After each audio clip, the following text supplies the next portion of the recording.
everybody, before we get started, we have a special message for you. Thank you. Seriously and sincerely, thank you. We just passed the 1 million downloads mark, and we are so effing grateful to be doing this and to know that you're listening. We love you. We're excited to have gotten this far, and now we're extra committed to making this show even better, so we need your help. If you like Clever, rate and review us on iTunes. Please, it really helps us connect with new listeners and fare better in whatever algorithmic searches the tech powers that be use to aid discovery. And if you have constructive advice for us, we definitely want to hear that too. You can send an email to hello@cleverpodcast.com. That's the best place for us to receive and digest your thoughts properly. We love any feedback that helps make the show better. And most importantly, please fill out our listener survey. It's short, we promise. Go to cleverpodcast.com/survey. This will help us understand your wants and needs better and help us craft a Patreon page that will meet your every desire. Not to mention, it'll help us partner with cooler and more relevant brands, which helps us keep the lights on and stay in business. So yay to you, and thank you for being with us on this magical journey. Cue the unicorns and rainbows. Yes, and sorry we're such dorks, but we love you and we love this. Again, go to cleverpodcast.com/survey to help us out. And thank you a million times over.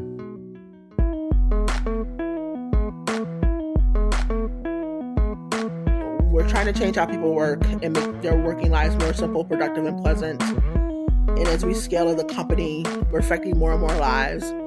There's actually a missed opportunity there if we don't look at ourselves and say, how do we best make our own employees' lives more simple, pleasant, and productive? What cues can we take from our product aspirations and apply them to our own workplaces? If we're going to say, our product is culturally transformative, we have to apply that to ourselves. Hi, everyone. I'm Amy Devers. I'm Jamie Derringer, and this is Clever. And today we're talking to Kristy Tillman. Kristy is currently the head of global experience design at Slack, the online collaboration hub that has transformed the way we work. She started at Slack as the head of communication design after being the design director for Society of Grownups, a startup dedicated to democratizing financial literacy for millennials. She studied business in school, then got a master's in history, then decided to get another bachelor's in graphic design. She worked in footwear for a while, doing branding design for companies like Puma and Reebok. She also spent a very formative stint as a designer at IDEO. Her path is fascinating, and so is she. So let's talk to Kristy.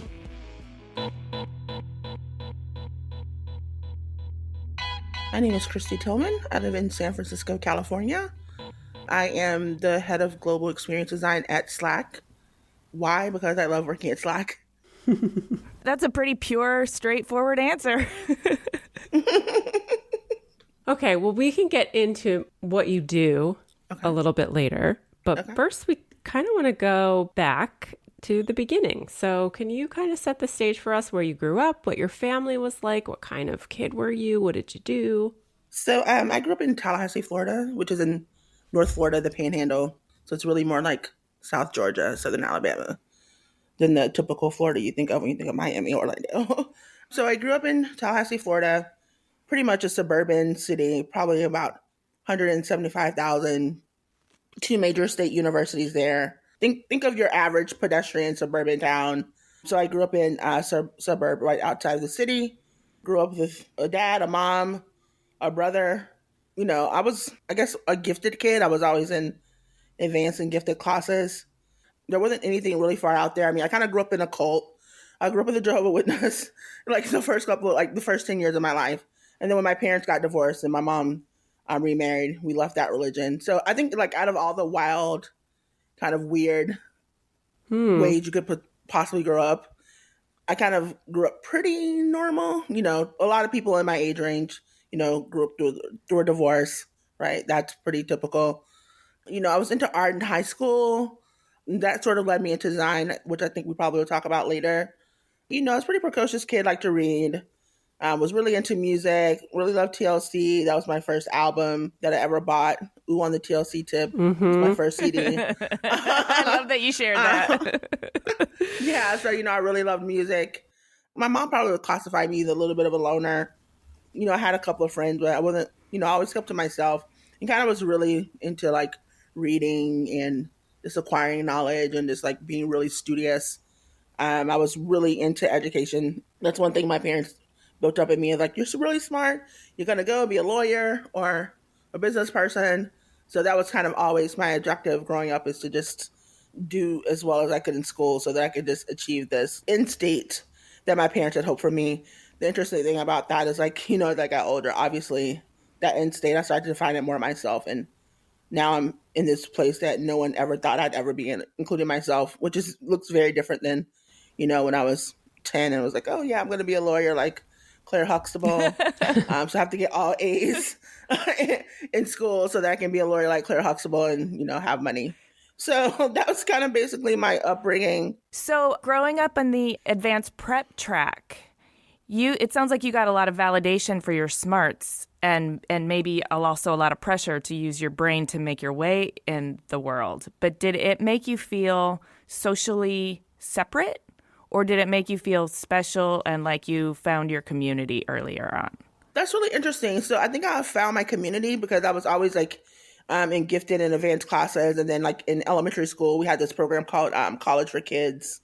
And I remember in 5th grade, we would get on the bus once or twice a week and they'd take us to Florida State or Florida A&M. And we have advanced classes and we spent a lot of time with the college students there. And there was like this special lab. So, there was always a community of us kind of smart kids that, kind of traveled together. And then in middle school, I was like in all honors classes. I was with those kids. And my best friend now, I met her in middle school. And we were just in honors classes together. And then when we went to high school, we were in international baccalaureate. So you've been rolling with the academic elite for your whole life. Yeah, it's so funny because now I feel like I'm in this role and, connecting that kind of hook from as a kid to now, like sometimes I feel really dumb. Like, no, seriously, like when I'm at work or I'm with like people around Silicon Valley and tech and, talking to some people, there's some extremely, sometimes feel out of my depth. I went to design school, right? So like I'm in the room with people like who've graduated from Harvard, blah, blah, blah. MIT, we're in the same rooms, right? We're working the same jobs. So obviously I should feel like, neck to neck, but definitely have had imposter syndrome. Man, I think the more I talk to people, the more I think that's just a natural part of the human experience. Like everybody has it at some point, don't you think? Yeah, I think so too. Okay. I try not to claim it as like a thing that I have. Right. But yeah, it's just like going through kind of like an arts program and having a profession which is really interesting because I've transitioned to a kind of a new role where being a smart designer is looked up as my kind of discipline that I'm working right now with the experience design is really about insights and analysis and synthesis of experiences. Mm-hmm. And so I kind of feel like I'm back into my kind of brainy cerebral world, whereas when I was working in communication design and product design, and not to say, because I know designers will email me, not to say those aren't brainy cerebral places, because they really are. It takes a lot of thinking to translate, really complex ideas and matrices into very simple solutions. Yeah. But those kind of form factors feel a little bit more illustrative or artsy versus kind of the work I'm doing now, which is grounded in data, metrics, insights, feel a little bit more cerebral for me. So I kind of feel like I'm back at home in kind of a discipline at work where I kind of feel like it makes the best use of my talent. So, oh, that's a good place to be. But let's go back. Yes. Let's go back to the teenage years, which are usually pretty bumpy for people. So far, we've gathered that you have a divorce that you went through. A religion? You have to tell us about that. You called it a cult, so I'm assuming you're not part of that belief system anymore. I am not, and some of my family members are. Hopefully they don't listen to this. Okay. Yeah, I mean... And you were on the AP track in IB, mm-hmm. So that's a really interesting adolescent experience. Yeah, walk us through it. I mean, I spent, like, my high school years were all about the academics. Like, okay. Even more so. Because IB was such a demanding program. So it was very, very rigorous. Like, I spent weekends at my teacher's houses studying for AP tests. Like, it was really all about the academics. I was in band. And then when I got to high school, I thought I was going to get to be in the band. And that didn't work out because my academics took such a front stage in my life. So I had to drop out of pretty much anything extracurricular. And so, I had my little friend crew who were also in IB, and it was just really all about us trying to make it through. I was a typical teen, which, like moody, hated my parents, that kind of thing. I recognize that. Yeah, it was pretty bad, I think. I look back, I was like, man, I was kind of mean. My parents were pretty supportive in that, like, they made sure I had a car, because I had to go to the library and spend lots of time going back and forth to university libraries. Like, my academics just really were the core of my life for high school. It was very, very, very intense. We would compare, like, oh, I moved up 2 ranks in my class at report card time, right? Like, that's the kind of kids we were. Wow. So, yeah, it was very competitive. So moving into the college years, did that feel like a pressure cooker, and the college years were like freedom and time to cut loose? Or did you just like put yourself on this very competitive track of academic excellence? Yeah, that's so interesting because, I never really thought about it, but I don't think I've ever had a freedom period, like a wild time. And I've never had a period in my life that was about being wild or completely responsibility free. Do you feel like that's something that's going to come in a midlife crisis, or something that you just don't need? You know what? I don't think I need it. I think okay. Or maybe I don't know, but I don't feel like there's an impending crisis for me. I am just a very driven person. Okay. And I am really just all about my goals. And I've just always been like that. And I'm still very much like that. Things that bring me discomfort are feeling like I'm off track from my goals, or, taking a step back, or being unclear. I've just always been very driven and wanting to be very accomplished. I've really talked to myself about that and wanting to make sure that those are my goals, because sometimes, it's easy to get caught up in external validation, wanting to achieve what other people think is best for you. So, I've really examined, my drive in that area. And so, I just really have high aspirations, and to get there, there's just some level of sacrifice. So I sort of sacrificed kind of like this wild thing. I went to college, and I went to college again, and then I went to college again, and then I immediately started working. Then I moved cross country, done that a couple of times. I came across from Boston to San Francisco to work at Slack, and then I went, trying to climb the ladder at Slack. So, it's just really all about what more can I achieve professionally. So those 3 different college degrees, I get that you're completely driven, and it sounds like throughout all your adolescence and childhood, you have developed for yourself a repetitive method for setting goals and achieving goals. I mean, that's just what I'm picking up. Correct me if I'm wrong. Yeah, that makes sense. But at the same time, did you always know that formal education was going to be the path? And then did you know when you went to school, your first degree, did that feel like the goal for you? Or did you know it was a step on a longer path? Oh, yeah. So what happened was I went to business school at the advice of my mother, because she was like, that's what you should do. I was like, great. Okay. All I know is I wanted to achieve something, and generally achieve something high paying. That was kind of like the North Star. It didn't really matter what it was. So I was going to go to business school, and I went to Florida A&M, and I was in the 5-year MBA program. I went on a couple of internships. And I realized on internships that, like, this isn't the life for me. I can't wear a suit every day. I really hate this work. So I interned at NASA. Shout out to NASA. I was in a bunch of analysts in the space station group. That's cool. Yeah, it was pretty cool. Early 20s, and just like, do I really want to like be reconciling grants and taxes and blah, blah, blah? Like, this is what I really want to do. I was on a message board goofing off and found design as, I was on the Roots message board, which is a music message board that was really popping at the time. People were talking about design as a profession, and like a bunch of designers hung out on this music message board. And that's where I met this guy, and we're still friends. We've never met, but we've been friends over the internet for like 13 years. Like, it's really strange.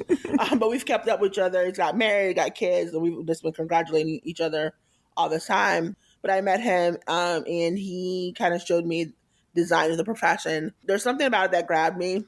I spent a lot of time in high school doing art.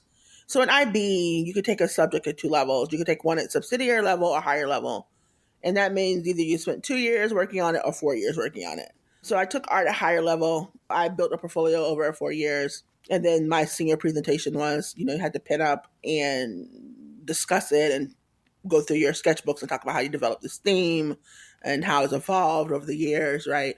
So I was pretty into my art at the time. And so thinking about design is really kind of connected to me on that level. But I never really had anyone show me that that was a way that one can make money or make a living for themselves.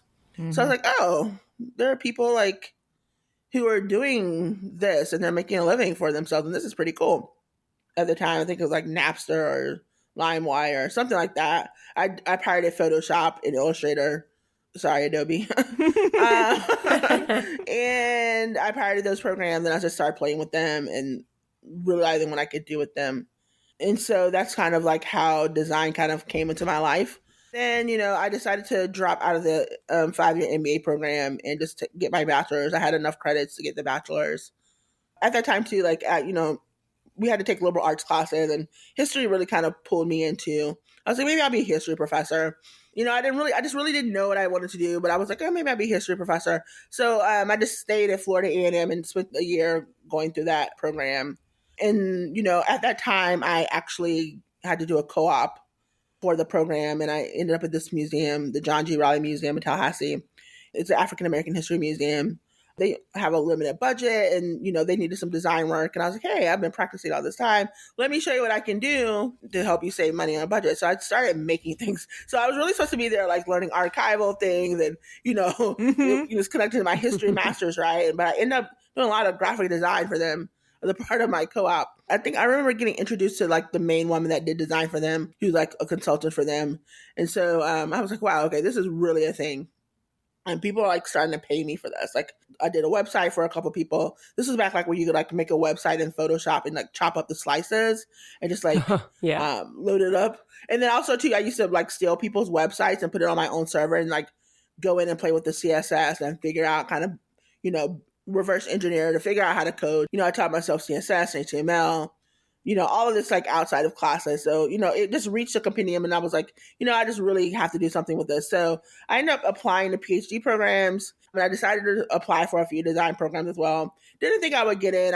I used the little crap that I had made, which is really bad, as my portfolio. And, Lord heaven had it that schools actually let me in and they actually gave me money. I was like, what? This is so strange. I was like, I'm horrible. Like I could, I knew it. I had, I had enough self-awareness to know that I wasn't really that great because I could look at the other work and see work that I saw that was like out there in the world that was really good. And I looked at my work. I was like, my work doesn't look anything like that. But I got in to some schools, unbelievably so. And I decided to take that route and the rest is history. So where did you go? So I went to Atlanta College of Art, got there, and they told us on our first day, they were like, welcome to Atlanta College of Art. We're going to sell ourselves to SCAD, which is the Savannah College of Art and Design. So you'll only be at Atlanta College of Art for 1 year before we sell ourselves. And that had a bunch of implications. So I was like, oh, wait a minute, I just moved to Atlanta only for the school to dupe me and tell me that they're selling themselves. And they didn't tell us that before we accepted or moved. So I ended up transferring to Kansas City Art Institute. So I moved from Atlanta to Kansas City. I worked under a wonderful director. Her name is Brockett Horn, who was my advocate and really just poured her all into me and really helped me turn out some great work and get some great opportunities. Okay, so now you've got a design degree. So can you kind of walk us through the career path that happens after you graduate? During design school, I interned quite a bit. So I interned at Converse, interned at Payless. And so I was able to create a portfolio of all kind of published work. So when I left design school, the height of the recession, like 2009, and no one was hiring, like it was really bad. So very few people were getting jobs. So I was really lucky in that I had spent so much time in design school being really focused. I really knew why I was there, and no one else knew why I was there. Like my mom was like, what in the world is going, like, what are you doing? My stepdad, well, I'll call him dad, passed away during this time as well. So it was pretty tumultuous in that regard. I built up a portfolio. I didn't have any of that stupid like student design work, like, design a wine label or whatever. So I was able to actually secure a job. I went to Reebok, and I was an apprentice there. Moved to Massachusetts, and I was an apprentice at Reebok. And so that was a 1-year program. We kind of worked under a more senior designer. So I worked in the graphics team. We put graphics on product and apparel and clothing and baseball bats and shoes, and it was great. So I had my own t-shirt lines I got to work on. I got to work on setting trends and themes for the season. I did a lot of the little girls and baby clothes, so it was so much fun to do graphics for that kind of stuff. So I spent a year doing that, which was really good. I really didn't want to do that, so it really taught me what I didn't want to do. I just felt like it wasn't a cerebral enough job for me, because it was just like, just make stuff look cool, and that doesn't resonate with me as a kind of a theme. Mm-hmm. After that, they didn't hire any of us, I don't believe, because it was still in the recession and no one really had any money. And it seemed like that program was actually created because they didn't have to hire people full time, because they could just hire people right out of college and pay them peanuts. So I moved, got a job at Puma, which is also in Massachusetts, in Boston. So I worked on a lot of store stuff. When I was in design school, I worked at Payless, and I did a lot of store graphics. So that kind of hooked to my background there. And I worked on a lot of like back to school activation and brand campaigns, social media stuff, which was pretty cool. I learned a lot there about the production of design and really understanding design as a business. And then I went to IDEO after that, which to me is my pinnacle kind of design experience in terms of really learning how to be a designer. So I applied to IDEO while I was at Reebok, and they just didn't call me back at that time. When I was at Puma, they reached, I think I was like my 6th month at Puma. IDEO reached out to me. I remember because it was right before Christmas, and they were saying, we want to interview you. I was like, wow, IDEO wants to interview me. So we, set dates, and I ended up getting that job because I didn't stay at Puma the full year, and they were kind of upset with me. I kind of quit really soon. You bailed on them for IDEO, but it sounds like who you sounds like you knew what you wanted. Yeah, I mean, like, who wouldn't want to work at IDEO? So IDEO was really transformative for me in so many ways. I would consider IDEO like, if you were getting paid to go to grad school, that's kind of what the experience is like. You just learn so much. You think you're a great designer, and you go there and you realize you have a lot to learn. So you just see so many different problems at different scales across different industries. The people there are extremely brilliant. So you just level up in ways that is really hard to do anywhere else. I spent 3.5 years there, and I worked with some of the most brilliant people I could ever imagine. I really learned how to be a designer there. I really learned how to think and apply business design. So the interesting thing is a lot of the stuff that I had experienced before all kind of came to a pinnacle there.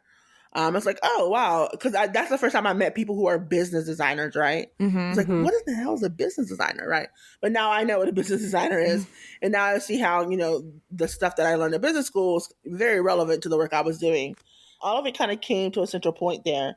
And I learned just how to be a really good designer there from a craft perspective, from a thinking perspective.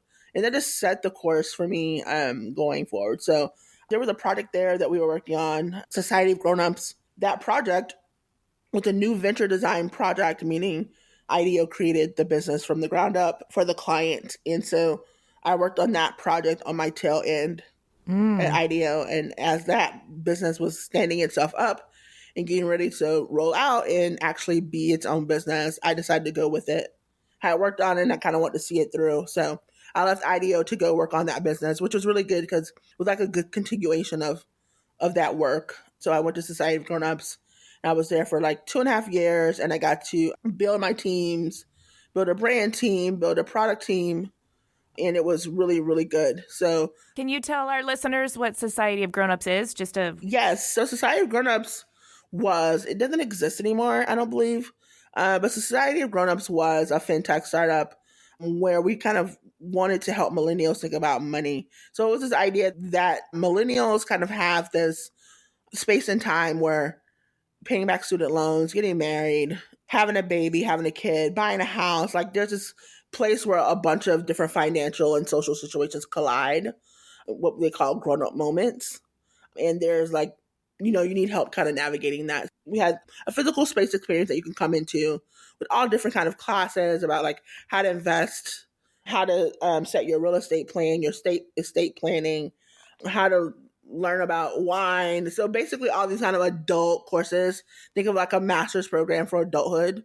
And it Man, was really great. I feel like I could use one of those. I know. I think everybody can. It's a concept that should absolutely exist in the world. I mean, there were a lot of just business implications around it that didn't quite work out in its favor, but it is absolutely a concept that should exist in the world in some form. I hope some smart person looks at it and bring it to life in another way, because it absolutely should exist. People actually need this. It actually was pretty transformative to me as well, too. Talking about childhood, like, it's not like my parents weren't rich, right? We were very working class. I didn't learn a lot about money or investing, and going through these academic programs and, working as a designer and a design leader, I started to make more money than my parents probably could ever calculate, right?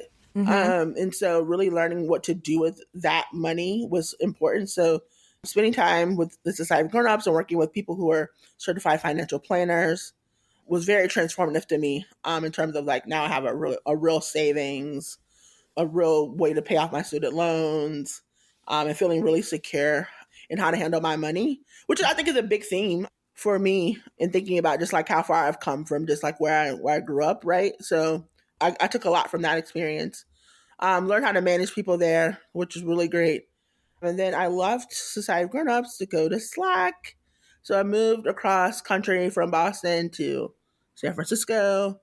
Yeah, I'm coming up on my 3rd anniversary in October. So I think we're probably at the 2.5-year point that I've been in Slack.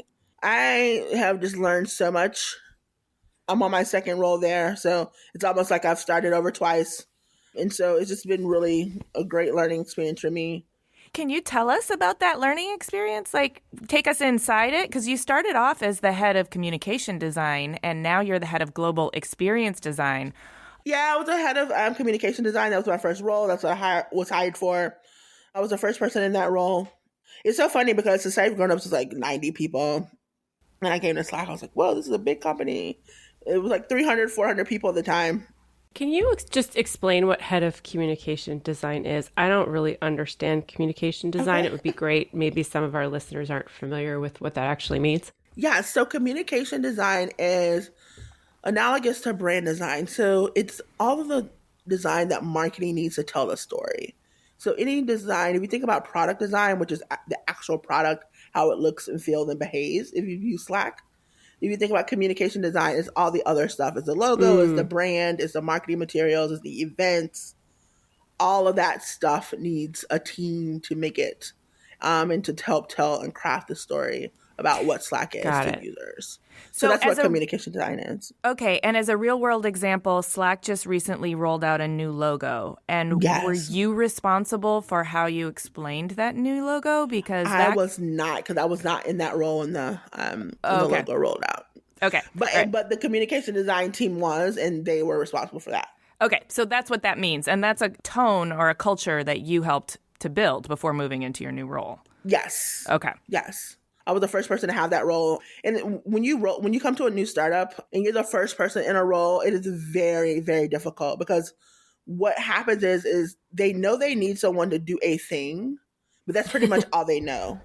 So, so when you're charged with that, you have to figure out all of the rest.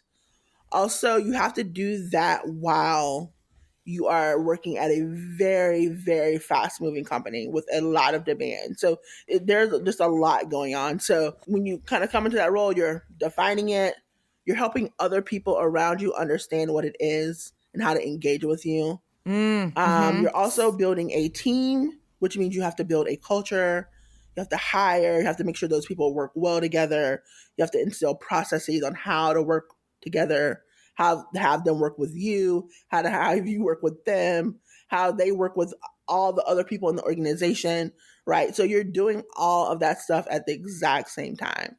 So it's a very, very, very difficult thing to do, but that's what you sign up for. For me, you can't get any better training than that. It's like 5 years of training and like 2, right? Like, because you just have to stand up a team, you have to stand up a culture, you have to stand up that engagement, you have to define what your role is. And to me, that's very exciting.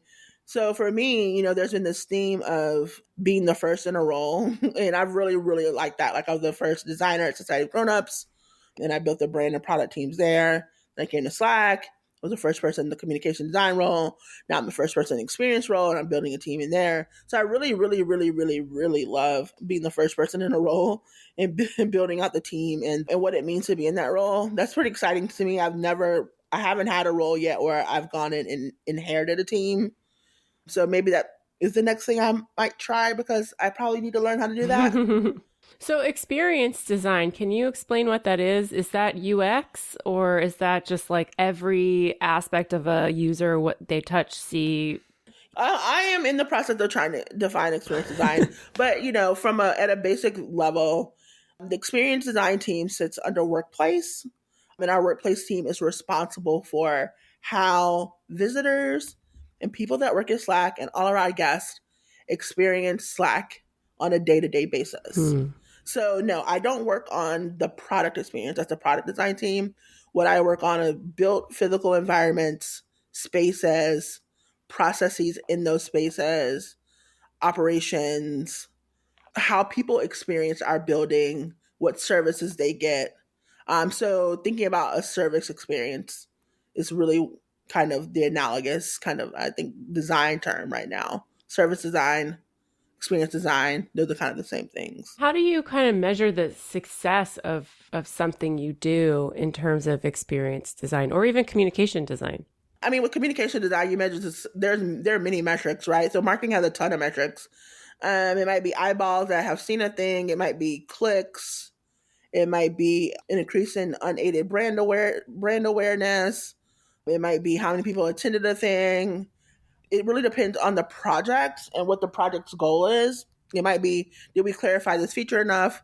If we did, that means X amount or more people signed up than before we changed this thing on the website. So there are just many, many different ways to kind of measure success in communication design. With experience design, part of my job is to build out what those success metrics are. A lot of that will be around like how much productivity gains we can increase. For example, when we build new offices, are we building those offices in a way that designers, engineers, and the salespeople can do their best work? When we get help requests from people around Slack, what is our responsiveness to those requests? Are we able to meet those needs? When we roll out the new lunch menus, how long are people waiting in line before they're able to make it through the catered lunch on Mondays, right? So there's all kinds of success metrics around like how people experience our workplace.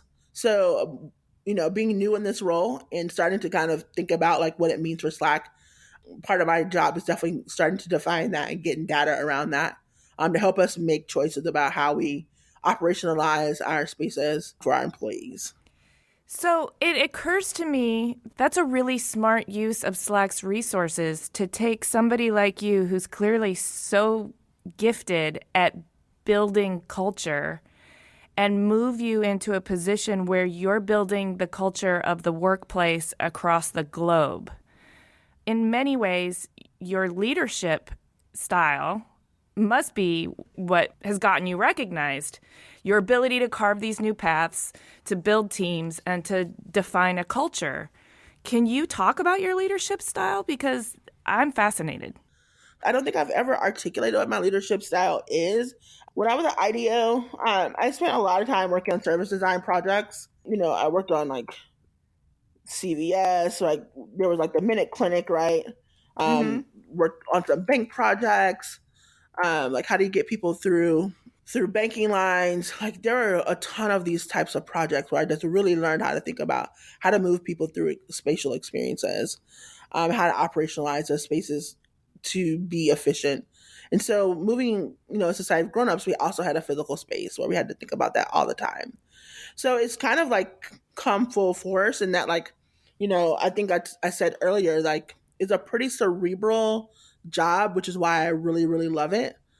I think one of the things for Slack in particular, and one of the things I've been thinking really hard about is like, how do we start to align with our product? We have this world-changing product. We're trying to change how people work and make their working lives more simple, productive, and pleasant.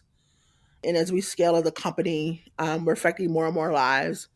There's actually a missed opportunity there if we don't look at ourselves and say, how do we best make our own employees' lives more simple, pleasant, and productive? What cues can we take from our product aspirations and apply them to our own workplaces? If we're going to say, our product is culturally transformative, and it is, we've gotten that feedback.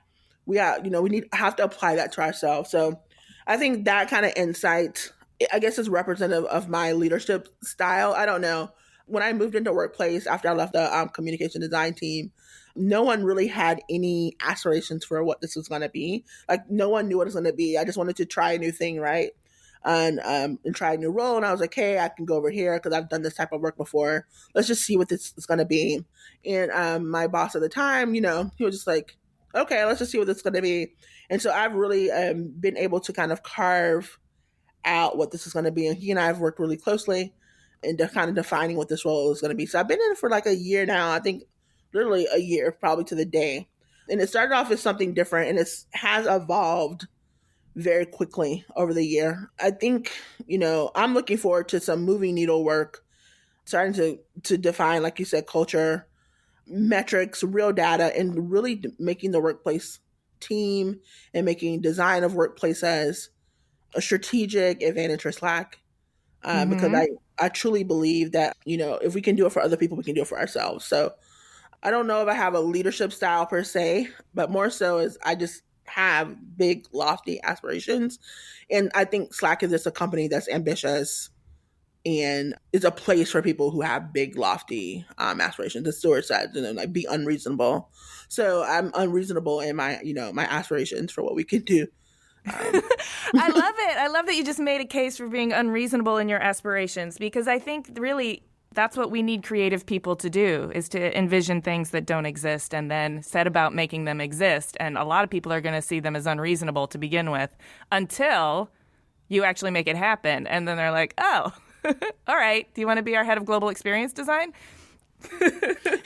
That's actually kind of how it happened too. That's pretty much how it is.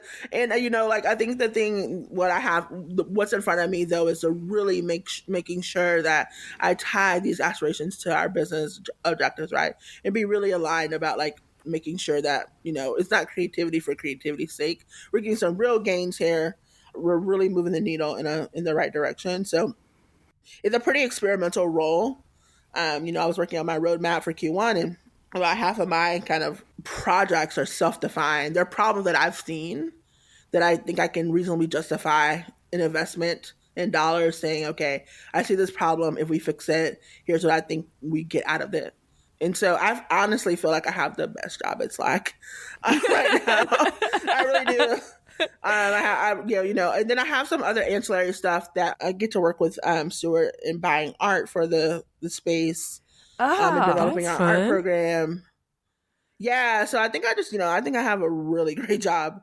Well, and then just in spiraling that out to the greater general public, the example and the culture that you're able to build at Slack for the workplace is going to be very visible. It's going to be looked at. The success of that is going to be replicated in other businesses. And so my God, I hope so. Your position has the the potential to ripple out across so much of workplace design, workplace experience design. That's absolutely the goal. And that's why I said, I don't have any intentions of ditching this at my 2.5 year mark, which I'm at.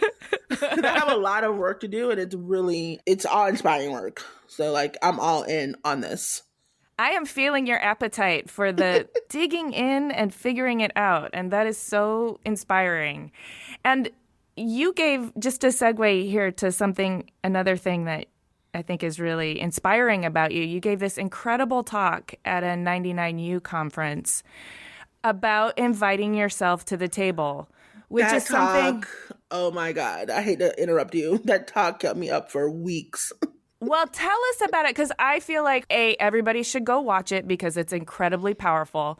And B, you can tell, and you talk about it in the talk, that you really made yourself overcome your own personal fears to do that talk? I haven't given a talk since then. That's how crazy that talk scarred me. Oh no, were you traumatized? Oh, because I feel like it's so important. Well, tell us first about the idea of inviting yourself to the table, because that as a concept is really valuable. Yeah, totally. So inviting yourself to the table is really all about like not asking for permission and just really kind of like, digging in there and jumping over gatekeepers to get yourself to where you want to be. And, that's just been a theme in my life. Like, even, we didn't really dig into this, but like I landed a Slack because I was on Twitter and I followed some Slack designers and I pinged one. I was like, hey, I never see design jobs on your website. You guys ever hire designers? That was almost a 2-year conversation that I had with some of those folks there before I ever came. And that was really me like getting access to these people through this communication medium and then eventually like weaseling my way in there. Like, you know what I mean? Yeah. So like I could have actually been in Slack 2 years earlier if I had have jumped on some of the earlier roles. Yeah, so inviting yourself to the table is just as inviting yourself to the table.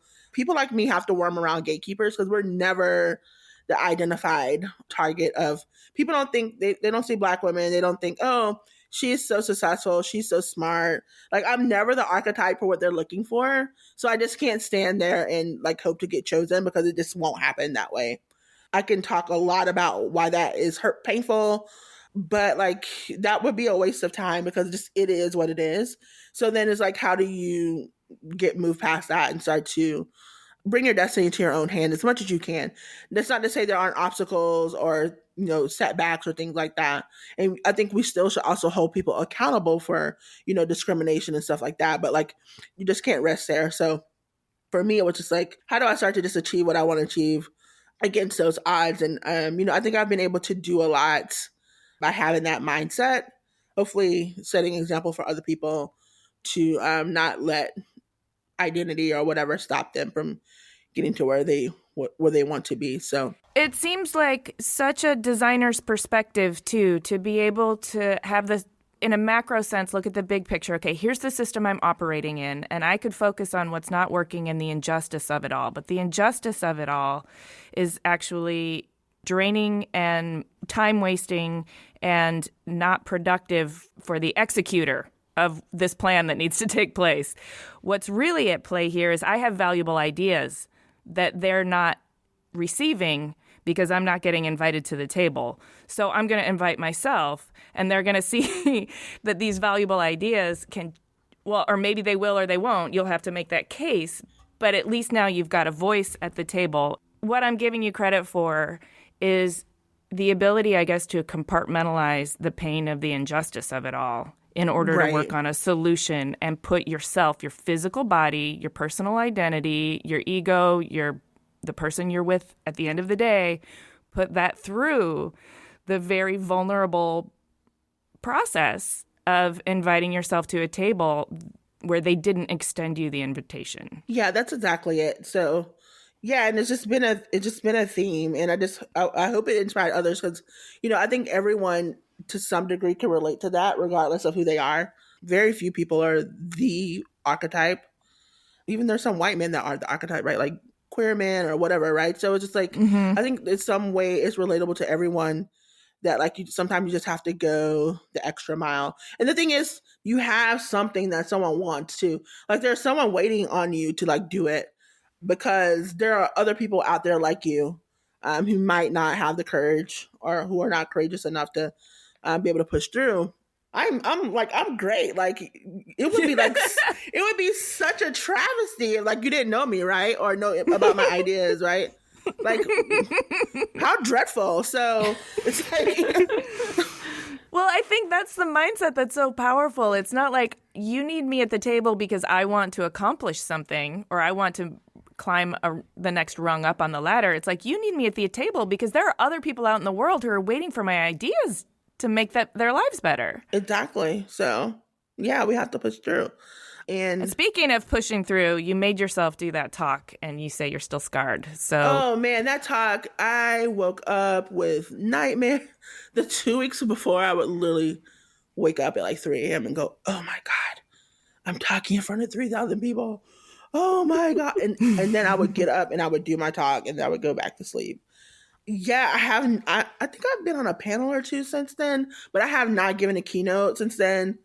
And I have been invited to a shit ton of keynotes, and I've turned them all down. And my coach, oh my God, my coach hates me. She's like, "What are you doing?" So I have I have an executive coach.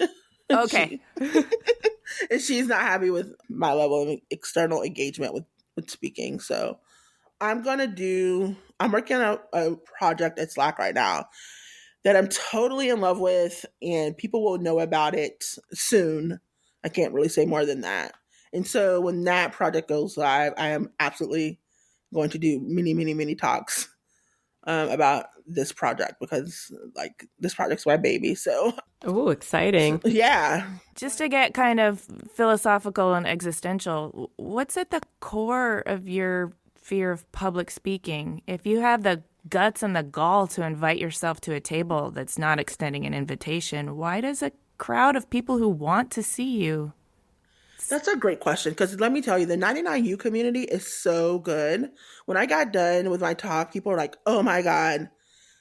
They were so welcoming. It was like people, the crowd is on your side, right? So it's like people are there, they want to hear you, they're on your side.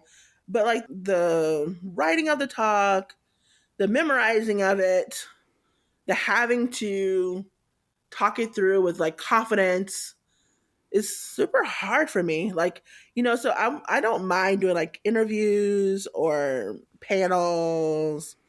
Those work for me. I could do those. Mm-hmm. I wish I was invited to more like panels or interviews, but like the giving the talk and memorizing a 30-minute talk is horrifying in front of thousands of people. Because like, what if you forget a line or you get stuck? That 99U video had the courtesy of being an edited video. They don't just put the raw video up there. I think I paused once. So I think I did actually pretty good when I got through it. But one girl did say, she's like, I can tell your knees are shaking. So that video has the benefit of being edited, FYI. You didn't get the raw version where my voice was probably tempering. So it's just the format of that. Like when I see people public speak, like or watch TED Talks, I'm just like, wow, how do they like memorize 40 minutes worth of talk? Like that's just very hard thing for me. So that's why I don't like public speaking. If I could do this, if it was like me and you on stage right now doing this in front of 4,000 people, no problem. Consider that an invitation. I would love to do this on stage with you in front of 4,000 people. No problem with that. But I'm really grateful that you shared that with us because as somebody who's achieved so much and is so driven and so goal-oriented and also very, very brave in so many ways, like giving us a window into that vulnerability, just, it's a bridge of relatability that I think everybody can benefit from. Oh, yeah. Yeah, hopefully I'm relatable in more ways than that, but yes. Yeah.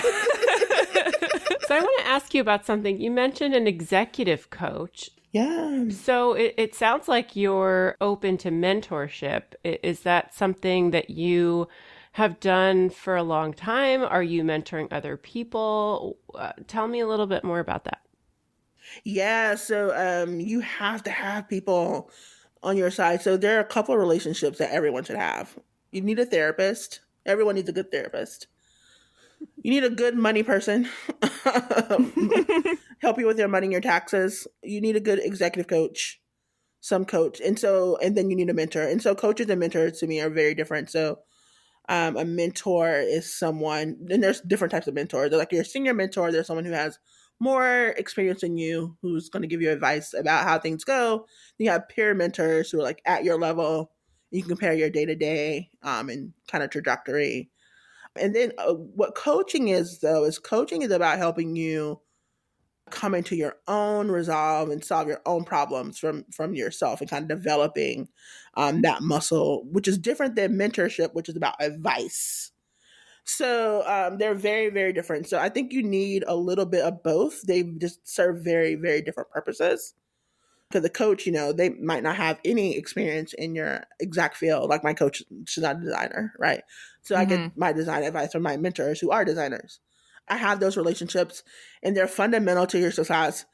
It's like training for the Olympics. You've got a whole team helping you be awesome. Listen, let me tell you something. That is a dirty secret that no one ever talks about. And it wasn't until I came out here that I figured it out. So when I was in Boston, so here's the thing about like when you grow up working class and you don't really grow up you don't grow up upper middle class or around middle class people, you like grow up working class. You're in the room with people who are of your similar achievement, but you don't know all of the like undercurrent. So you don't realize how much help other people are getting and you're not having any help. And you're like, well, why am I not like achieving this as fast as XYZ? Because you like there's just a lot of stuff you don't get.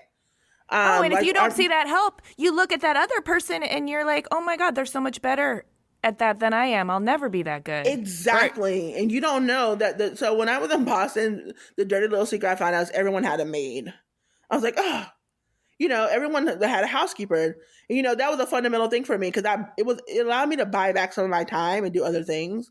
Mm-hmm. And also, too, it's about the mentality of investing money in yourself and into experiences and not things. So kind of that idea that, like, your time is so valuable that you need to buy it back through services was a kind of fundamental life-changing thing for me, right? And when you grow up working class, like, people shriek at the idea of having someone come clean your house, right?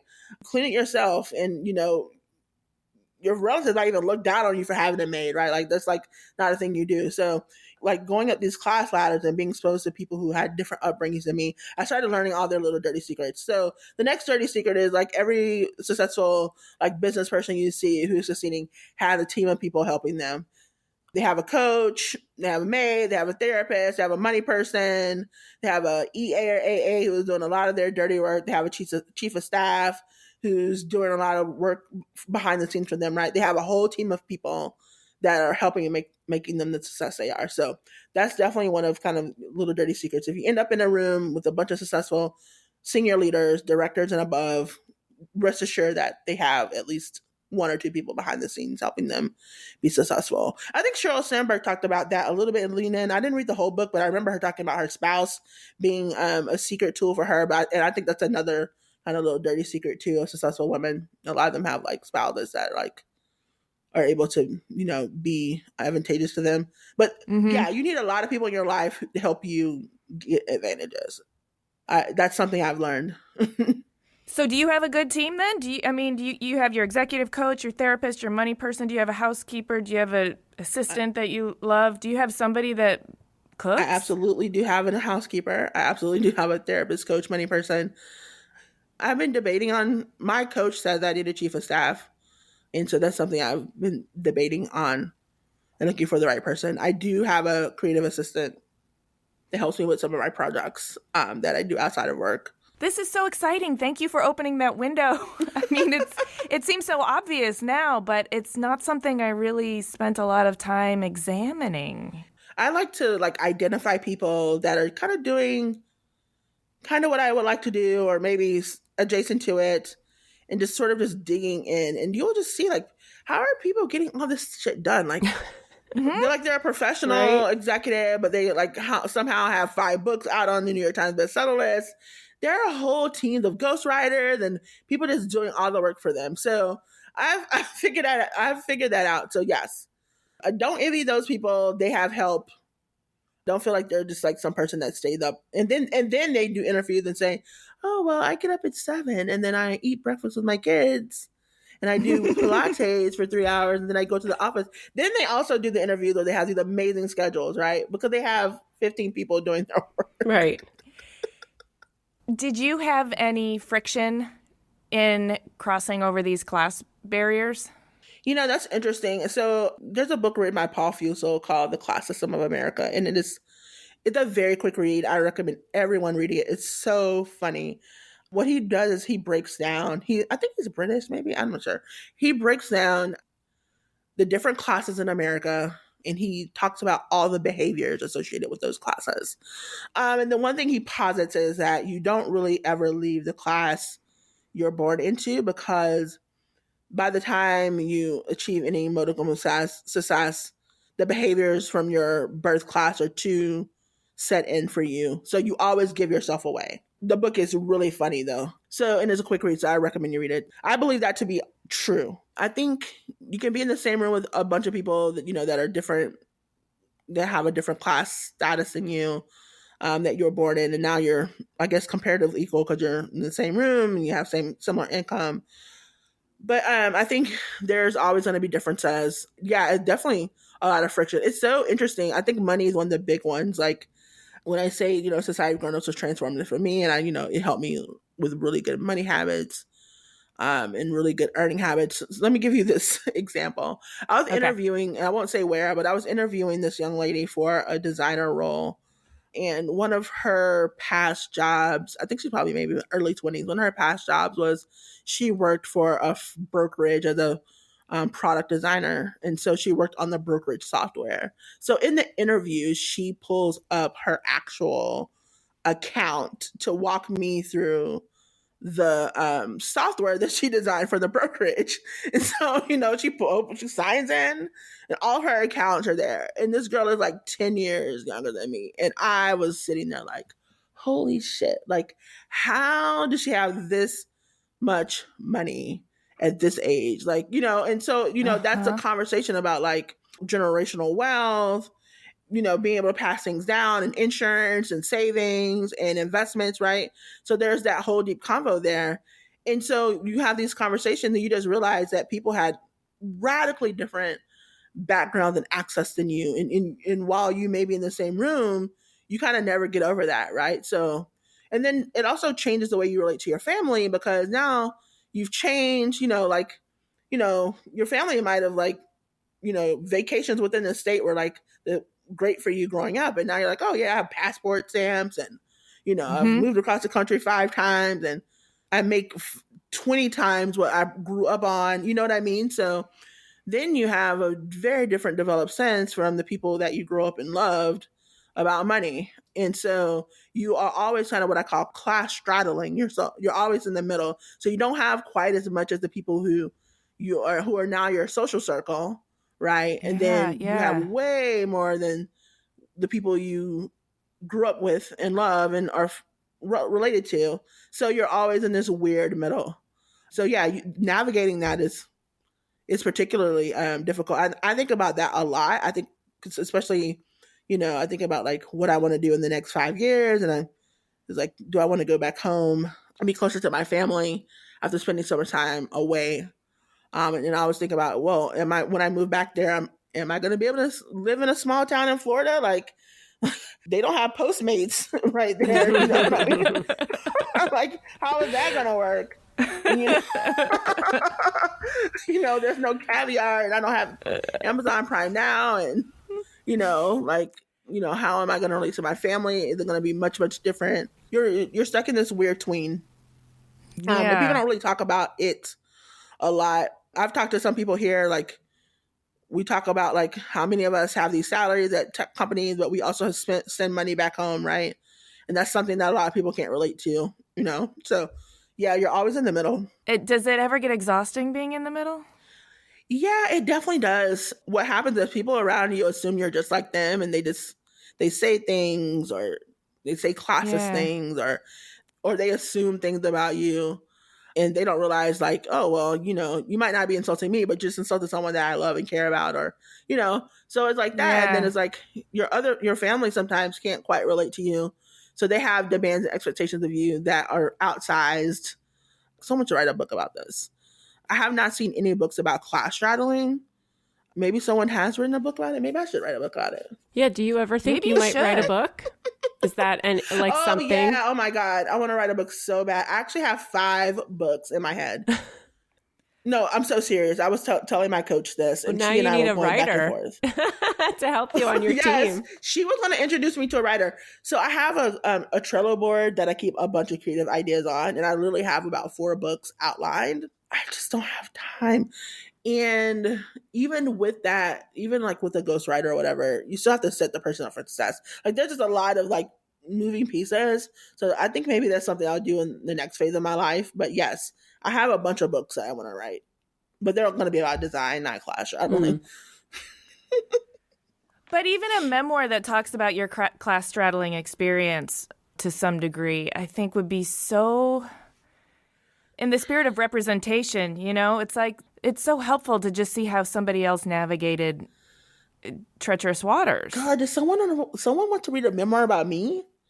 Yes, honey, they do. I want to read it. Fucking serious.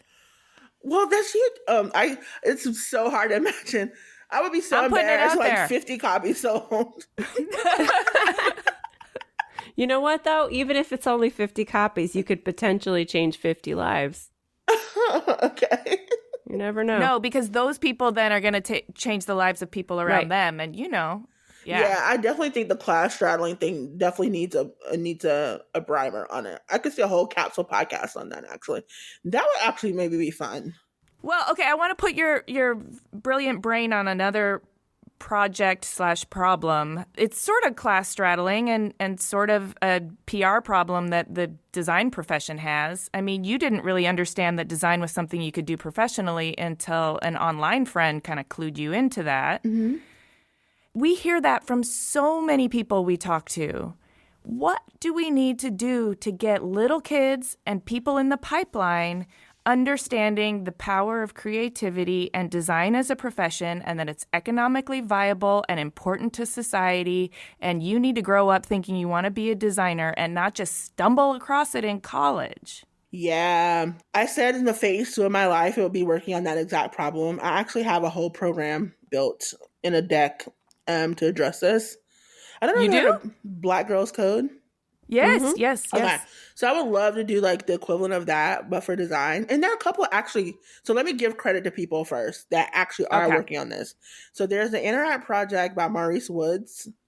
It's out in Oakland, California, and he works with middle schoolers, and professional designers can mentor middle schoolers, and he does a whole thing with them. And then there's a project in Boston.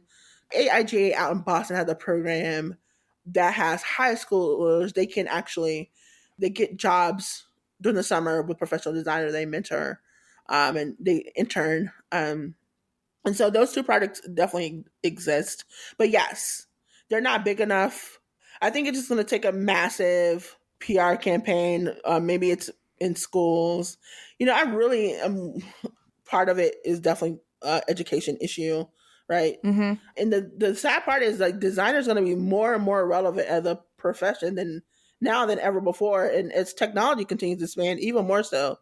I think this is a problem that spans all cultures. And I don't think this is just like an underrepresented issue. I think design as a profession is just, I don't know. I think so there are a couple of things that work against it. So I do know that there are barriers, right? Because it's such a computer software based profession that like, if you don't have a computer and if you don't know these specialty softwares, it's like, if you don't have access to that knowledge to know these things exist, it's probably something you're not going to have as a 10-year-old or a 5-year-old, right? So that's kind of like, I think architecture is another one of those fields too, right? Like it's very computer based. The skill level is very high. There's not a lot of things you can practice on as a young person, right? Actually, I think you can develop that curriculum, but it doesn't naturally exist in a way that some other professions do. So it just doesn't make it, it's just not an obvious profession. But it should be. I feel like it's also just in parenting and education, we should be pointing out things in the built world. Like somebody thought of this, somebody made decisions, and this is how this came to be. And that's an architect who does that. And there should be toys and Legos and, you know, problem solving curriculums in school that say, you know, this is a designer's job, is taking these parameters and figuring out what's the best outcome. And I know that like access is part of it, but it also can be just so basic if you just point out that everything in the built world has been designed. Yeah, product systems, cities. You're absolutely right. I can't even refute that. You're absolutely correct. Yeah, I wonder why we don't do that. That's a really good insight. Yeah, why don't we just do that? Like, I'm thinking about my own like personal education that I went through. I'm just like, no one ever bothered to point that out. It seems so basic too. It's not, there's no, you don't need special books or special supplies or special training. It's basically just like, hey, you're sitting at a desk and somebody one day decided to design that desk and they looked at how you sat, and what would be comfortable. And it's really easy. Yeah, that's so weird. Yeah, I never even thought about it from this perspective. Because it's like one of the most mundane things really is to make the stuff that we use every day. And they're like real industrial designers right behind that. I feel like it's the same thing as food and fashion. Like we talk about those design processes a lot. Oh, that is very true. Especially fashion. Mm-hmm. Yep. Interesting. Huh. Now you have me thinking we need some sort of academic book for young kids about design. Mm-hmm. Okay. Has to happen. Okay, so I want to ask you about the future. Are you the kind of person that lives in the present or do you look forward? And if you are looking to the future, what do you see for yourself? I am always looking forward. Mm-hmm. So I had my coaching session yesterday, so this is kind of fresh on my mind. I think I'm on a 5-year timeline of debating whether I'm going to stay in the professional world or leave it. That's kind of my next big clip. Where would you go? I would start my own company and work on my own ideas. Interesting. So I'm either going to stick around. This is like the best reality TV show. I'm going to keep my eyes glued to Kristy Tillman. Oh my God. What's happening next? Either I'm going to, try to climb this corporate ladder and eventually one day become an executive, or I'm going to stop before then and just start my own company and work on my own ideas. So that is kind of the decision tree that I'm in for maybe 5 years from now. It's got to happen. Because I'm getting old and I need to like have a phase 2 of my life. So, and I don't know if I want to spend phase 2 corporate climbing or starting to work on some of these ideas that need to exist in the world, right? Like, if I don't make this book for design, kids, who's going to do it? So, right? Absolutely. I'm so glad you're fighting for the good fight. So there's lots of things that, just need to exist that I need to make. And if I don't make them, they won't exist, which will make me sad. So I have to cut myself off. It's going to be really hard because I had a personality test done and I'm very attracted to traditional success.